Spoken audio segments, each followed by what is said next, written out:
کہ حضور غوث اعظم رضی اللہ تعالیٰ عنہ کے والد کا مشہور واقعہ ہے کہ بھوک لگی تھی تو دریا میں بہتا ہوا سیب کھا لیا تھا، سیب کھا لیا غوث اعظم کے والد نے۔ تو پھر کہنے لگے اوہو یہ میں نے کیا کیا، جس سمت سے وہ سیب آیا تھا وہاں جانے لگے۔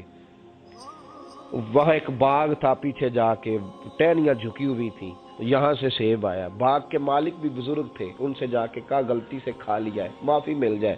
انہوں نے کہا معافی اتنی جلدی نہیں ملتی۔ کیسے ملے گی؟ فرمایا 12 سال مالی بن کے میرے باغ کی نوکری کر۔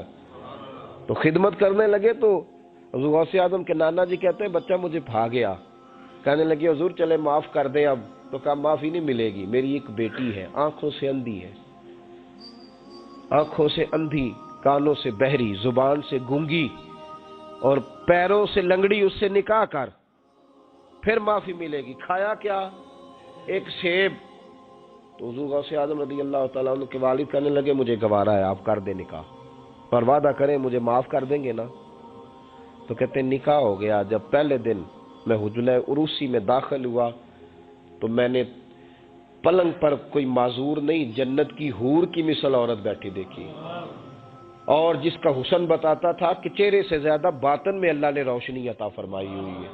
فرماتے ہیں میں نے اس کے قریب جا کر تو کون ہے؟ مجھے تو کچھ اور بتایا گیا تھا۔ فرمایا تجھے بتایا گیا تھا کہ آنکھوں سے اندھی ہے، اس لیے کہ کبھی غیر محرم کا چہرہ دیکھا ہی نہیں، کانوں سے اس لیے بہری ہے کہ کبھی غلط بات سنی نہیں، کسی غلط کے پاس بیٹھی نہیں، اور زبان سے اس لیے کہ گونگی ہے کہ غلط جملہ کبھی نہیں نکلا، یا اللہ کا قرآن نکلا ہے یا محمد عربی کا درود و سلام نکلا ہے، غلط جملہ نہیں نکلا۔